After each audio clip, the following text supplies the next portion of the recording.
Good evening, everybody. Welcome to Looking Deeper here on the Temple Within Radio and Media. This is Denise King Francisco, and I'm sitting here in the middle of the enchanted forest in the midst of a blustery evening, and preparing for a meal for family tomorrow on what I've come to really call Thanksgiving is the Day of Thanks. Rather than celebrating in the traditional manner or for the traditional reasons. Over the years in my life anyway, I feel as though it's morphed into more of a meal and an opportunity to give gratitude, to give thanks for all of the good things in our lives, for everyone who is present and loving and caring in our lives, and for making it to the dinner table once again. With people that we love, people that are meaningful in our lives. Tonight we're going to be talking about healing the soul. And if you are out there and would like to join me in the chat room, please do. The chat room is open, and I'm going to open it on Spreaker as well. So come on in and let's talk about the soul. Let's talk about healing the soul. For me, the soul is the overlighting presence, right? The overlighting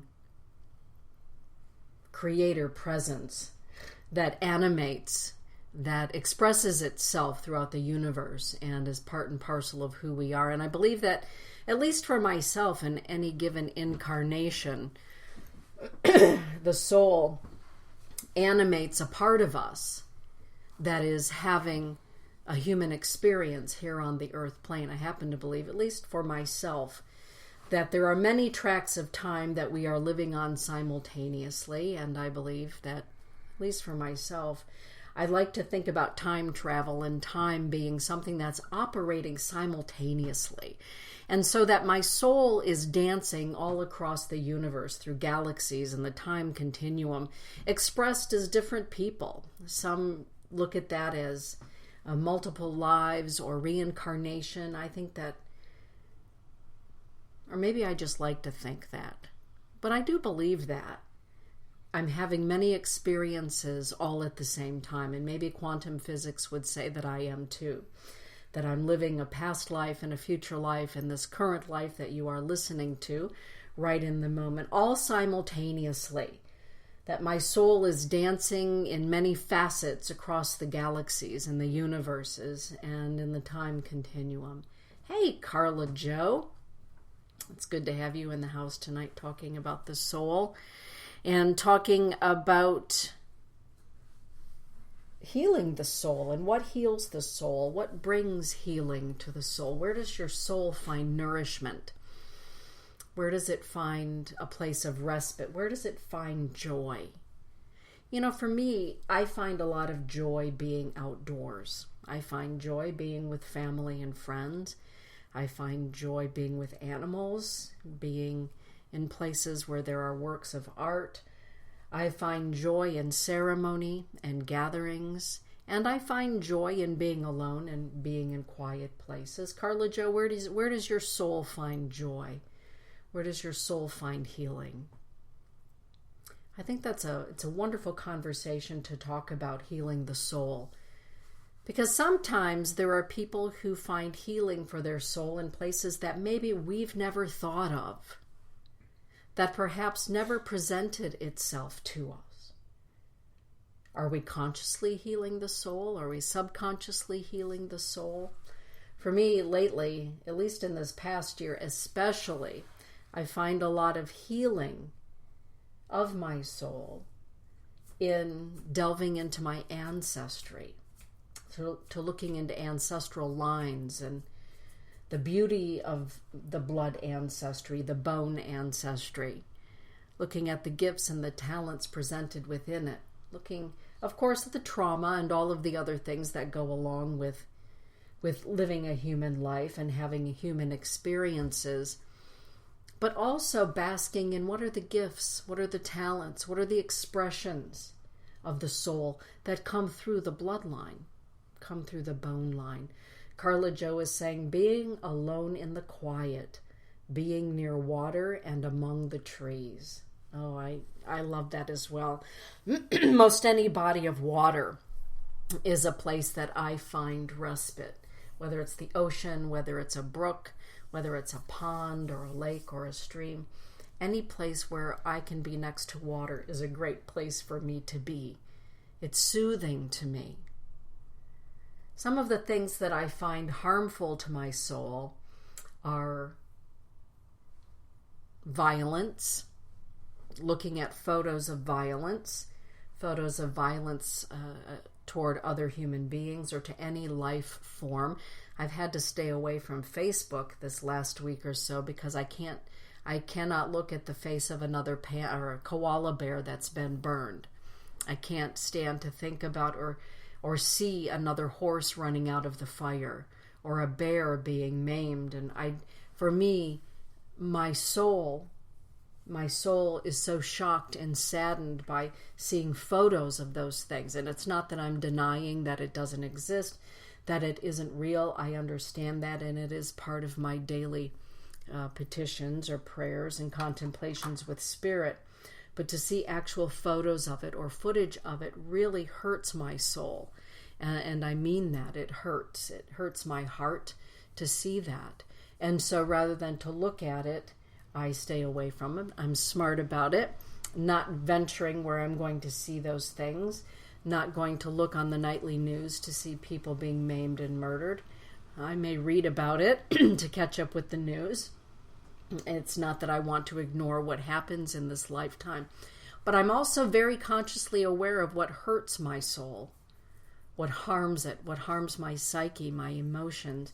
And I learn ways of recognizing that it exists in the world and helping as I am able, but knowing the limits to which I'm able to dive in and to be really up close and personal with some things. Exactly, Carla Jo is saying it makes total sense about the water for the both of us, Scorpio and Pisces, water signs. Oftentimes our astrological sign can say to us, these things you may find great joy in, and these things you might find an aversion to. Right? It's amazing how our own astrology also plays into what heals our soul, what heals our heart, and what perhaps hurts our heart, what hurts our soul, what damages the psyche. Healing the soul sometimes requires that we step away, as Carla Jo is saying, being in the quiet, stepping away, enjoying the sound of the wind blowing through the trees, enjoying the sound of the water, enjoying music, enjoying the company of our dogs and our cats and our animals, our four-leggeds. Sometimes it can be sitting and reading a really good book, one that engages us in ways that we find entertaining, nourishing. Sometimes healing the soul means stepping away from other souls and just focusing on our own for a little bit. Spending some time in quiet contemplation, reading, maybe prayer or ceremony, or creating. One of the things that brings great joy to my soul is every winter, at least a few Fridays during the winter, I make my way up to Big Rapids, Michigan to the Heartful Art Studio and my friend Nikki Jorgensen, and I spend Friday afternoons painting, creating. This year I'm going to be trying my hand at totem pole making, totem poles of a sort, not the totem pole that we typically think of, but totem poles nonetheless, carved totem poles, slightly different from those that we think of with the figures carved out of the wood, but this will be figures carved into the wood, something that I can express my creativity. Expressing my creativity brings healing to the soul of me. I often think to myself, Carla Jo, what do you think about this idea that in taking time to nourish our soul in the present, in the now, in the body that we are currently occupying in this time and space, I happen to feel that when we nourish, when we heal our soul in the present, it can't help but ripple out into the ethers of other lives, of other times and places and situations, even in this current life, that may need some harmony, some healing, some peacefulness. I don't believe that anything we do is in a vacuum, and that whatever we may do in the present moment affects all moments in the history of our soul. And I like that idea because it says to me that it's never too late to begin again. It's never too late to do some good. It's never too late to reflect, to give pause, and to work from that place in healing perhaps tender places that we've not yet looked at fully, come to terms with, come to grips with, right? In those corridors of the interior castle, or the interior mansion that we've not yet mustered the courage to enter into. Carla Jo is saying, as I believe that all time is now, everything we do affects us throughout time and space. I agree with that. I agree with that. And I find solace in that. I find solace in that because never then do we have to think about something being signed, sealed, and delivered, right? Completed, done with that, it's over. I feel as though we can go back in time. We can go back in time through thoughts, through conscious awareness. Carla Jo is saying past lives, present life, and future lives. I agree with that. I agree with that. Future lives. Sometimes when I talk about reincarnation, it raises a few eyebrows, but not so much anymore. I think that there's been a real start to soul healing for a lot of people when it comes to religion, maybe the religion of their childhood or young adulthood, with religion becoming, in many cases, I happen to believe, weigh in on this, Carla Jo, if you would, many religions really opening up to the mystical, to the spiritual. And in a lot of corridors of religion, I think that there's an easing of dogma. Because let's face it, the numbers are dwindling in many brick and mortar churches and places of worship. Because people are searching for something more, something that deals not only with rules and regulations and strict dogma, but something that deals with real life, which has its high highs and its low lows and its hairpin twists and turns. It's not something that's stagnant or static. And a lot of people are looking for an expression of connection with Creator that allows for humanness, that doesn't negate the human experience, but embraces the human experiences, doesn't excuse poor behavior, but allows for the fact that sometimes we all fall off the red road and down into the black and blue road and into the pucker brush and the picker brush, right?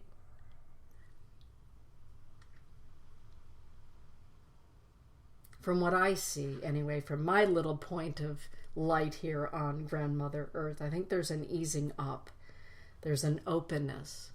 Even here in West Michigan, where I live, years and years ago, when I published my first book in 2004, 2005, somewhere in there, 2007, it was unheard of that someone in West Michigan might write a book about angels, about meditation, about seeing angels, being present with angels, speaking to angels. Unheard of. And I did it.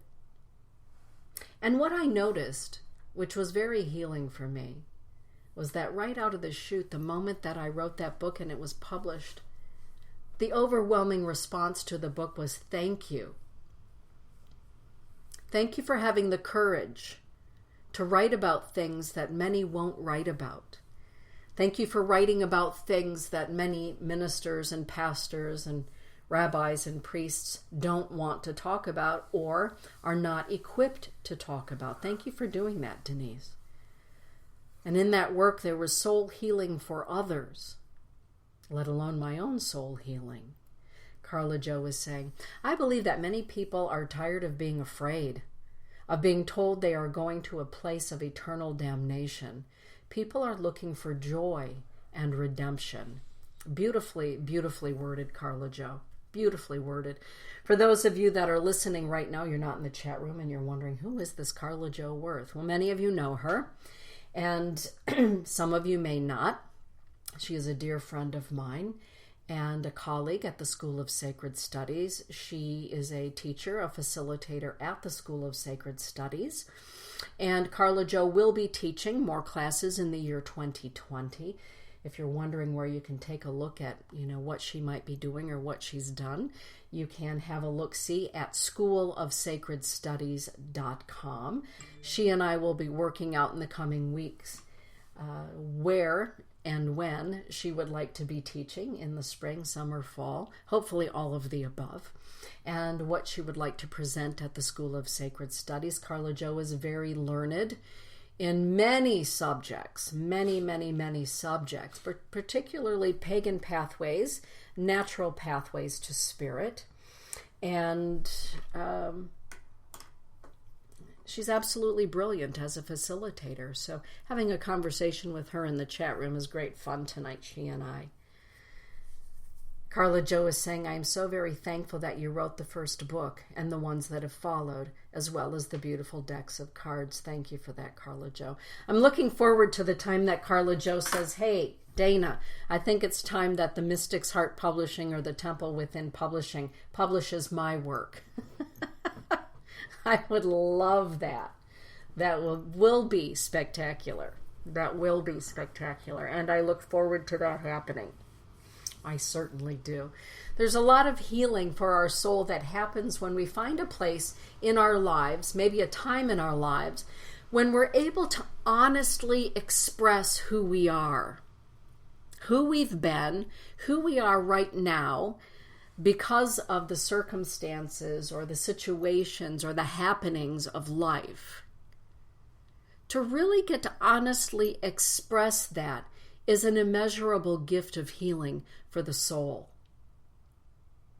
And when we express ourselves, our own thought of, oh my goodness, it feels so good to have expressed ourselves, is only amplified when somebody else says, thank you for being you. Thank you for the art that you create, for the books that you write, for the classes that you teach, for the way in which you act in the world, the way that you interact with people, the service that you provide. Right? Isn't that one of the most amazing sources of soul healing? Is when we reveal our soul, we put it out there. And for some people, it takes almost a lifetime to bare their soul to the community, to the family, to the colleagues. And in doing so, there's always a risk, isn't there, when we reveal our soul, when we bare our soul? What are people going to think? Will it be well received? Will I be accepted? Am I worthy to be accepted? And in that moment, there's this glorious thing about really expressing our soul. All of the people who love us, who have known all along who we are, what our gifts and talents are, and who secretly have been wishing and hoping that the day would arrive that we would finally reveal our gifts and talents, those are the people who show up. Those are the people who show up and say, bravo, good on ya. Thank you for sharing. Thank you for revealing. Thank you for letting us in, letting us see, letting us hear, letting us bear witness to the evolution, the revolution, the emancipation, the freedom of your soul.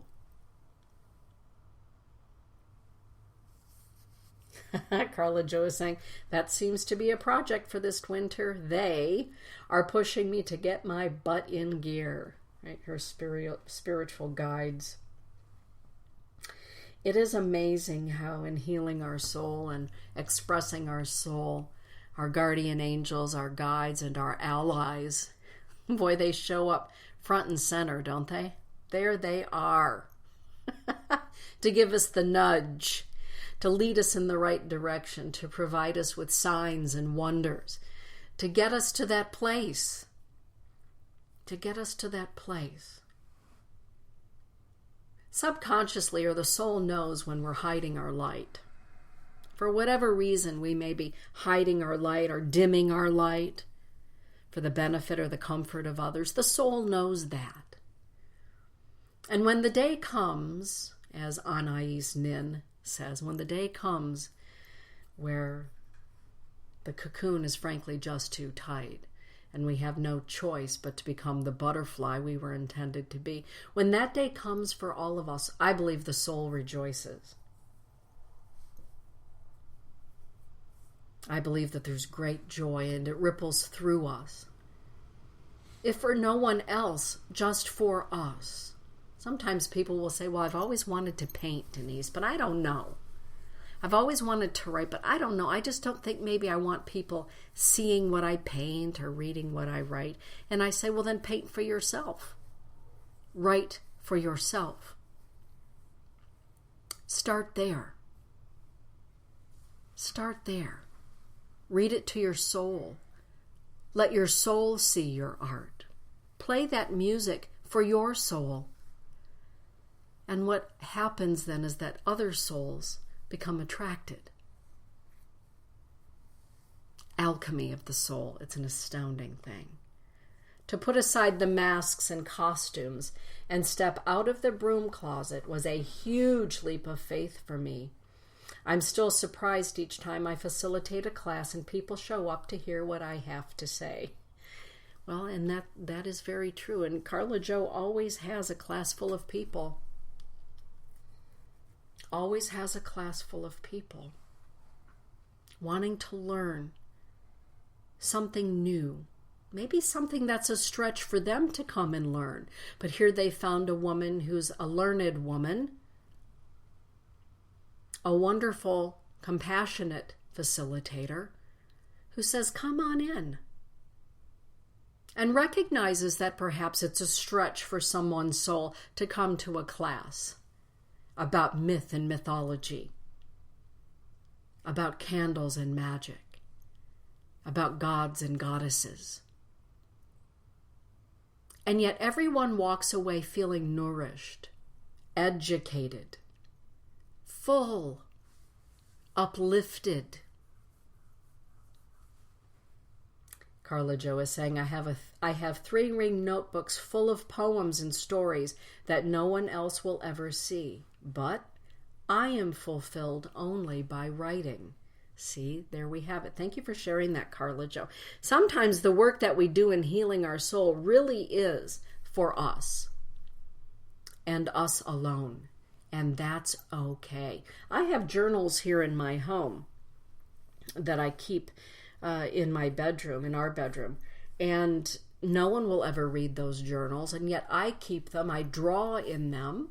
I have illustrations in them that I've created that no one else is going to see. No one's going to see my illustrations, let alone what I'm illustrating about and what I've written about those illustrations. They're for me. Hey, Lady Hawk. Lady Hawk, what is it that nourishes your soul? Where does your soul find healing? Carla Joe and I are talking about writing as a means of healing and facilitating classes and sharing that part of us with ourselves and saving some of it just for us as a way of bringing nourishment to the soul, wellness to the soul. If you wouldn't mind sharing it with us, that would be fantastic, Lady Hawk. I know one of the things you do, I talked about it this morning on The Mystic's Heart, you are an astounding photographer. You really are. And your photography brings a lot of healing to others because visually looking at your photographs is very healing. There are, whether it happens to be flowers or, as you say, your feathered friends, or the sunset or the moonrise, there's a feeling, right? And there's a feeling, and those feelings, I believe, ripple out into our soul, into our psyche, into our emotions, and we find healing. I was talking earlier about not being able to see another photo. My soul cannot see another photo of a burned koala. Can't do it. Won't do it. Will I give to the burned koala fund? Yeah, but I'm not going to subject my visual consciousness to anything like that anymore. Can't do it. Yes, pictures of nature and feathered friends. One of the things that I find fun here in my own office, earlier on my show, I don't know if you heard some of the rattling going around, ladies, while I was doing the Mystic's Heart, but Dominic has found great fun with that spider that you created for me, Catherine. I keep that, and he finds it. It doesn't matter where here in my office I put that spider. Dominic finds it. And finally, I've just given up because it gives him so much joy to bat it around, to sit on it, to pounce on it. And later I go behind him and I stretch the legs back out and I put it back in a nice place. But it brings joy to my soul to watch Dominic have that much fun. And when I'm watching him have that much fun, I'm having this experience of watching him have fun with something that you made specifically for me. It's that same sense of joy when I take out my decks of the Mystic's Heart Empowerment decks that I keep in one of Carla Joe's crocheted pouches. All of my decks of cards that are accumulation are all in one of Carla Joe's pouches for safekeeping. And I think to myself, how wonderful that my empowerment cards are nestled in a beautiful hand crocheted bag created by my friend Carla Joe. And that brings peace to my soul. It brings a smile to my heart. Yeah, it is funny. It's so funny. Catherine is saying, that's what keeps me taking them, meaning the photos. I don't always understand why I am compelled, but you are one that keeps me taking them. Yeah, a lot of us really enjoy your photos. Well, for one thing, I don't have the gift and the talent that you have for looking at the night sky or day sky, right? And seeing through your eye and through your lens what you are able to capture. There's something really magical about being able to create art out of a snapshot of a moment in time. It's spectacular. Being with our animals, seeing photos of animals, brings a lot of joy and healing. I believe that animals are healers. I believe that they are healers. Here comes Dominic right now, and Gabriel's got one eyeball on him. I believe that animals are intuitively and naturally healing beings. Both Dominic and Gabriel are very healing. My horses are very healing. It's part and parcel of their pure nature, I believe. And I think that there's also something about animals. Tell me what you think about this, Carla Joe and Lady Hawk. I believe that animals, I would say most animals, understand when we need healing. When other animals need healing. That it's part of their nature to intuitively know healing is needed. And they freely give of themselves. Freely give of themselves, of their warm hugs, or lying on your lap, or laying across a bone that's achy and in need of some warmth and healing. I need healing.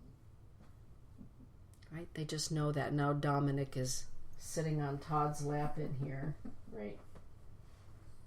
Sometimes they just know when we need to be cheered up. I find that especially true. They just know when we need to be cheered up. When we've had a hard day or a hard time, or we're going through a hard time.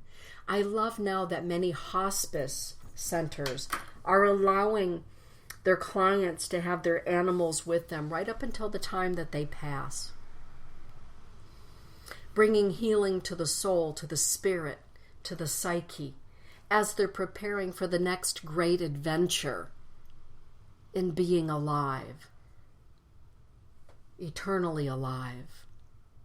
I think that is amazing. I was floored by one of the Facebook posts, the video of the gentleman who brings his horse around, right, to people who are in critical health situations, people that are preparing to pass, to leave their physicality behind, and bringing the horse right in with him, and the horse understanding very gently what's needed. And I believe that animals have a way of speaking to us that is so succinct and to the point that even a gaze from an animal can bring us to tears. Because they're so ancient and wise, and they understand more fully, I believe, than we do in any given moment, the totality of the experience of life. I feel that that's true. Catherine is saying, I wish I could have captured the crows today. After I gave in and told you one was enjoying your show with me, a few minutes later, there was a murder above circling me. They have never done that. A murder of crows, for those of you that are wondering, what is she talking about? There was a murder above her. A murder of crows is an entire flock. A gigantic flock of crows. I've only ever seen it one time in my life. And it was spectacular to see. I had never seen anything like it in my life. And the communication going on, the cacophony of their vocabulary, and the sheer numbers of the crows. It was truly spectacular. Carla Jo is saying, I believe there are some animals who are here simply to be healers, yet that all are sensitive to the healing needs of others. I agree. Carla Jo is saying both crow and blue jay meet me each time I step outside. They know, and I believe nature knows. All of nature knows. I believe that healing in nature is part of our nature. Getting out, kicking around in the leaves, lying on the ground, sitting on the ground, walking barefoot on the ground, hugging a tree. The soul is often healed by nature. Putting our feet in the ocean, putting our feet in Lake Michigan, dangling them in a running stream. Just that connection to Creator in one of its rawest forms, I feel is very healing to the soul. Like really good music, really gentle music. Carla Jo is saying the murder gathers each night on the campus of Ferris State University. That is up in Big Rapids, Michigan. Do either of you know why a murder of crows happens? What's the gathering about? Do you know? I'm curious. I've seen it, but I've not ever investigated, what the principle behind it is or what the impetus is for healing, or for the murder to happen. Healing the soul often requires that we have to let go of things that harm our soul. Letting go of behaviors, addictions, thoughts, people, jobs, Sometimes. Sometimes people will say, it is just killing me to work here. My soul is dying on a vine being in this place. Our soul is a very wise, wise being. And if we can actually feel our soul withering on the vine, disappearing, the flame, right, dwindling down to a mere spark, there's a message in that, because the soul speaks very loudly and very clearly. And there are some times when we just want to ignore the voice of our soul, usually out of fear. Sometimes out of stubbornness, because we think that our rational mind knows far more than our creator mind that resides in the realm of the soul. And so we can ignore it until, that cosmic thwack or the tower starts to crumble down. Okay, interesting. Yep, neither of them or myself understands why the gathering happens. I don't know if it's. They do it sometimes when one dies. Oh. And they will all chase off to find out who killed it. Oh, well, information from Todd. He is telling me that there are times when the murder will happen because one of their fellow crows has died, and they come together to find out who it was that killed it, and they will chase after whomever or whatever killed their fellow crow. Perhaps that's why it's called a murder, right? A murder. So they come together on behalf of one who has been killed. Interesting. Thank you for that, Tyrone. Thank you for that. So maybe they gather each night on Ferris State University to be together, to be on lookout for one another as a sort of a protective posse, right? Strength in numbers. You hurt one of us, you get to deal with all of us. Interesting, I did not know that.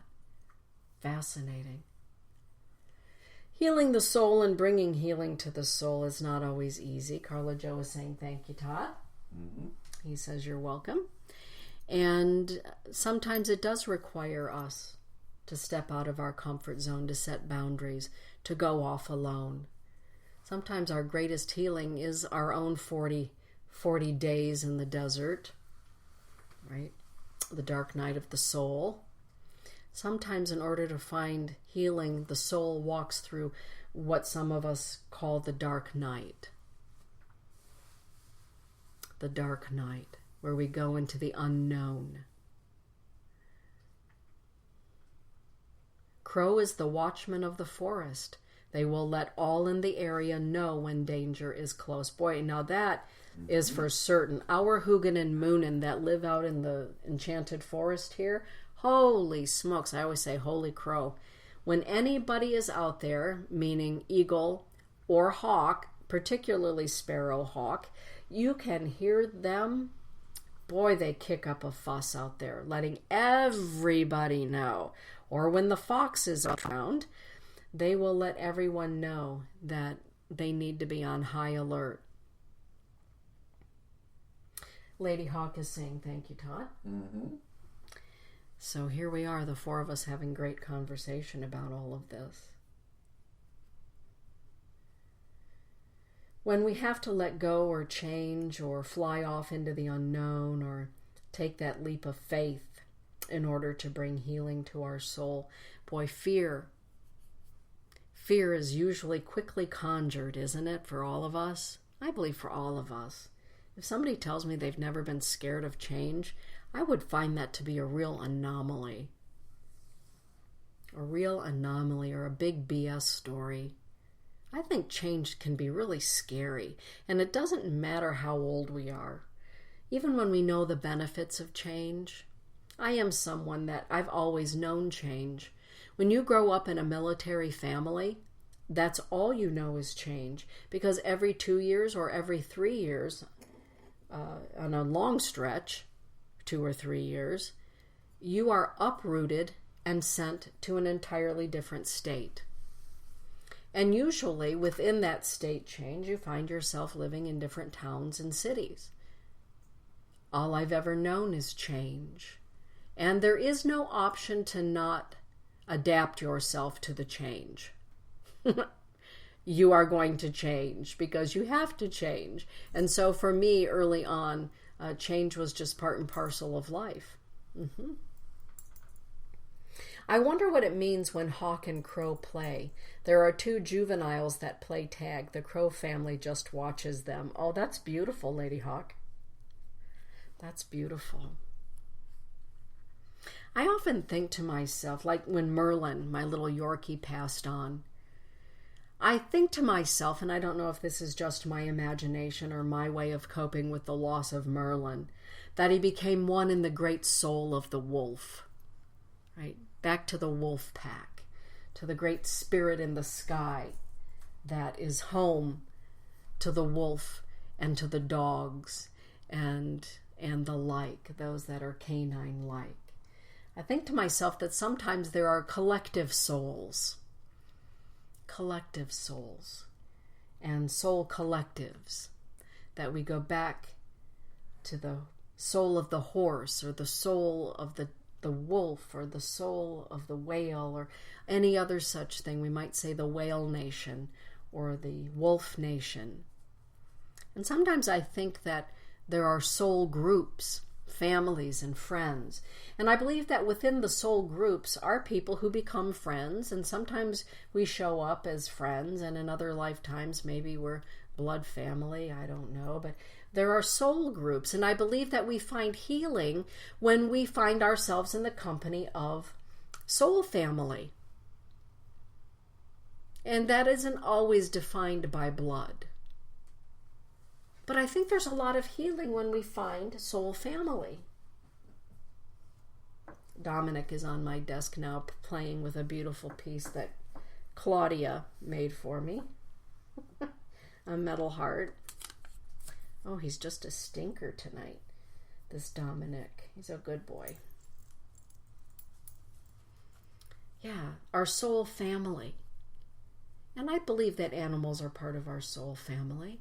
I think that we can feel when we've met a person or an animal who belongs to our soul family. We might call them kindred spirits, soulmates. I don't think that soulmates are always lovers. I don't believe that at all. I believe that soulmates are, here we are. Me, Todd, Lady Hawk, Carla Joe, Gabriel, Dominic. I believe we're all soulmates. I believe that we are mates, friends of the soul. We are connected by soul. Soul families are those who we choose because they are part of ourselves. I agree with that, Carla Joe. They're part of, what our soul expresses or what we've come here to do. Sometimes our soulmates are very rich, meaningful when we recognize it as such. I think that there are soulmates that come and go and people don't have a clue. But when we don't dismiss the soul connection and we really begin the work with one another. Thank you for that. I would agree, Catherine. It's been 10 years at least. Yeah. Yeah, now Dominic is playing with a pen and he's got his nose stuck in the pen. I have a beautiful piece here that was made by Pamela Hemis. It's a bowl, beautiful true blue pottery bowl that I keep my pens in on my desk. And so every time I go to get a pen and I look at this bowl, what do I think of? I think of my friend Pam Hemis and the gift and the talent that she is. And I smile, and that brings healing to my soul, looking at her beautiful artwork here on my desk. My home is full of art created by my friends. Beautiful creations. The School of Sacred Studies is filled with beautiful things that are there from my friends or being sold by my friends. Carla Joe is saying, I tell Loki that even when he is a butthead, I still love him. Play on, Dominic. Yeah. Sometimes Dominic is a challenge, but I do adore him because I am an animal lover. I really am. I think that just looking at animals for me is so fulfilling. I once said to somebody who asked me, so Dana, your idea of heaven, what is that like? For you, what is the perfect heaven? And I tell this to Todd all the time. When I pass on from this physical life, my perfect heaven is getting to walk through the gauntlet of every living species of animal. And I get to hug them. I get to touch them. I get to snuggle with them. Every single thing. And I get to take as long as I want. And somebody said, really, that's your idea of the perfect heaven? And I said, it is. That they're all there in their perfection, and I get to take my time. Right? There are some animals, while you're living here in a human life, you're certainly not just going to walk up to and hug. I'd like to hug an ostrich, and that's probably not going to happen. I'd like to really hug a cow. Well, that might happen. But I'm probably not going to be able to really pet an alligator safely. That's how much I love animals, that they are part of my perfect heaven. And that's why when I find out or I see that people are mistreating them, I have a real problem with that. My soul has a problem with that. Lady Hawk is saying, that would be awesome. Yeah, to be able to walk up to and hug an eagle or a finch. Right, sometimes around here, if a finch flies into the side of the house or into the screen on the window, and they kind of bounce off and they're dazed and confused on the deck. Well, then I get to, pick them up and talk to them and maybe sing to them while they're recuperating. And I am one of those people that will hold the frogs. I will chase a frog down to get to hold the frog. I love that. And snakes. Yes, I hold snakes. None of that bothers me. I remember years ago being at a Alice Cooper concert. And one of my friends was there, and he collected tarantulas. And Eddie brought a tarantula with him into the concert hall. And he put the tarantula on my shoulder, and it walked down my arm and back up my arm and sat on my shoulder. And it didn't bother me in the least. I thought, well, at the very least, if this thing is going to bite me, I'm going to see it, because they're quite big at that point. But I felt as though my admiration of its beauty brought to its soul some peacefulness about this woman that it was crawling on, or this young woman that it was crawling on. And so there we were, eyeball to eyeball, me and this beautiful tarantula, just looking at each other. And we had agreed that we were having a pretty good time right in that moment, while others around us were freaking out. And animals of all types bring nourishment to my soul. It's why you don't find mole traps out here in the enchanted forest. None of that. There are no traps. There is no hunting. And I'm not saying that hunting to feed your family is a bad thing at all. My son-in-law does that. That is how he fills the freezer at their home. Everything that he harvests, they cook and they eat, and they share with others. But what I'm talking about is the wanton hunting. But none of it will happen in the enchanted forest. I can't help if they're hunting one another, because nature is nature. And I do bristle, and it gives me a knot in my stomach when Sparrowhawk zooms on in and snatches up a mourning dove, and all I see is a poof of feathers in front of me. But that's part of nature, nothing I can do about that. But where I can do something, I do.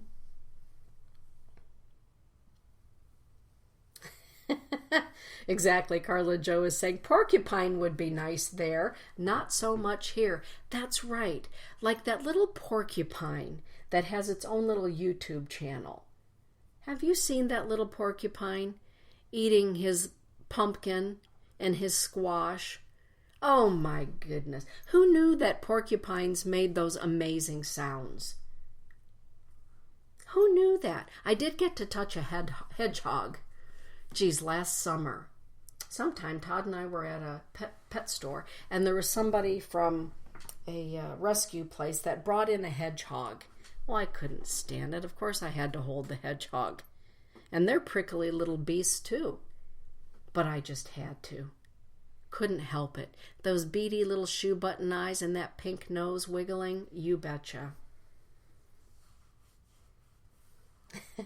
Carla Joe is saying, I've had talks with the local woodchuck about boundaries. Exactly. Oh, goodness. Yeah, CJ saying that little porky is just so cute. Yeah, that little porcupine. And raccoons. Right? Amber Covell, who runs the Soul Shine Sanctuary there in Sparta, she does astounding work.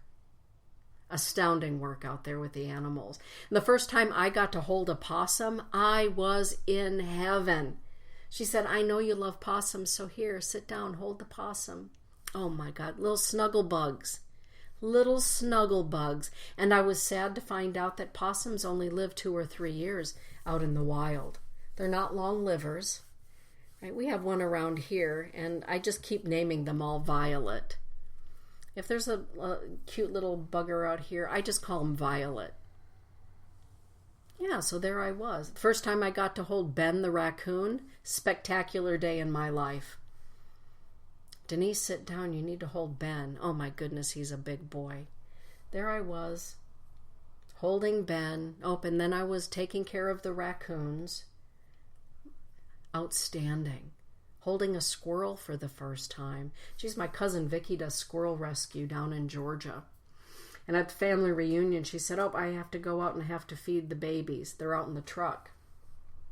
Well, sure enough, there had been somebody who cut down some trees and the baby squirrels fell out. And everybody knows if baby squirrels fall out of trees, you call Vicky King. She takes care of them. And there we were, out next to her pickup truck, her and Fletcher's pickup truck, feeding those baby squirrels, which she named each and every one of them. And she works with the state of Georgia in rehoming them out into the wild. And that work nurtures her soul. It nurtured my soul watching all of those baby squirrels get fed. There's something about it.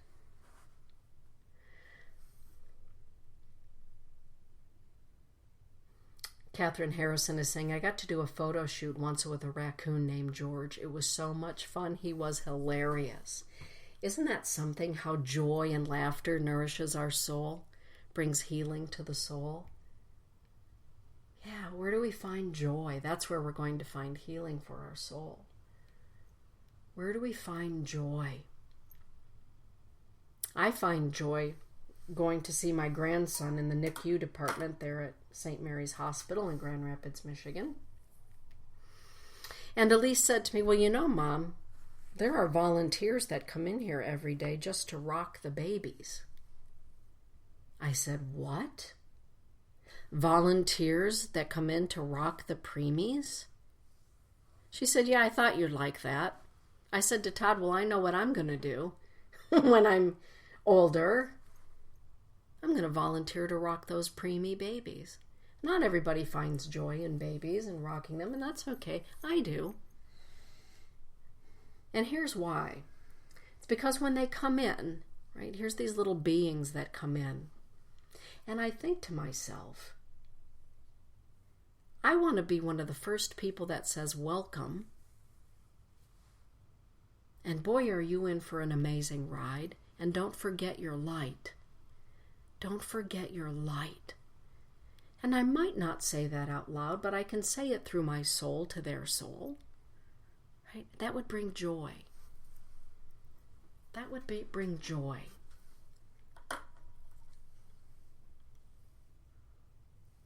There are raccoons, rabbits, turkeys, deer, black squirrels, and many others in my woods.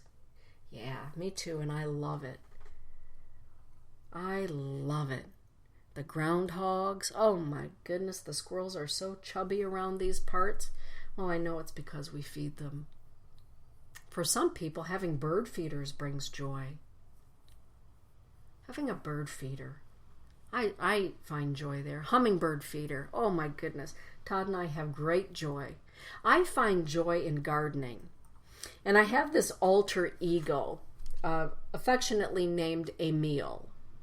And Emile is the florist, because I think Emile is the inner me that loves to be in the garden, to do gardening, to do flower arrangements, and have my hands in the dirt. Whether I'm planting shrubs, planting onions, planting tomatoes, planting sweetgrass. Oh, here's a fun thing. I had a patch of sweetgrass that grew so beautifully, thank you, Claudia Nielsen, that it really took over my garden. And so Todd took up all of the sweetgrass plot and replanted it right there along the edge of the school property, so that all of the grass there as you come into the school is going to be sweetgrass. And we looked at each other and said, isn't that going to be something in the summer when you mow the sweetgrass? How wonderful is that going to smell? I remember last summer, me and Lily, sitting out in the driveway, we spent 4 hours braiding sweetgrass. We had like 50 braids of sweetgrass that we completed. Our dear friend Claudia Nielsen grew the sweetgrass, and she cut it and she brought it over, and I soaked it, and Lily and I sat there and braided it. And we had great conversation as we braided it. Great conversation brings healing to the soul. In great conversation with someone who is our soulmate or someone whom we trust, we can talk about those things that maybe need healing. Maybe those things that we're unsure about, or maybe we've never confided in anyone about. Good conversation brings about healing. Having friends that you can have good conversation with, and you know that the conversation will not go anywhere but in their ears and through their heart. That is healing. Having someone assure us that we're not alone is healing. Having people who love us and are okay when we need to be alone, that's healing. That's healing. Tomorrow here in America, in the United States anyway, we celebrate Thanksgiving Day. And as I started the show by saying, for me, it's no longer about the pilgrims and the long buffet line, right, of turkey and all of those things, some of which didn't even exist in the States at that time, in America at that time, Turtle Island. It's not about that anymore in this household. I don't think it's about that anymore in a whole lot of households in the United States. It's become something of a day of gratitude, of gathering with friends and family, and being grateful, being joyful in gratitude for one another. Gratitude brings healing to the soul. Gratitude brings healing to the soul. Expressing gratitude brings healing to another's soul. And with that, I'd like to express gratitude to Carla Jo and Lady Hawk and Todd, and Dominic and Gabriel, and all of you who are listening. I give gratitude for you this day and every day. You bring healing to my soul, and I hope in some way I bring healing to yours. With that, everyone, have a beautiful night. Blessings be, and you know what I'm going to say. Get out there and shine.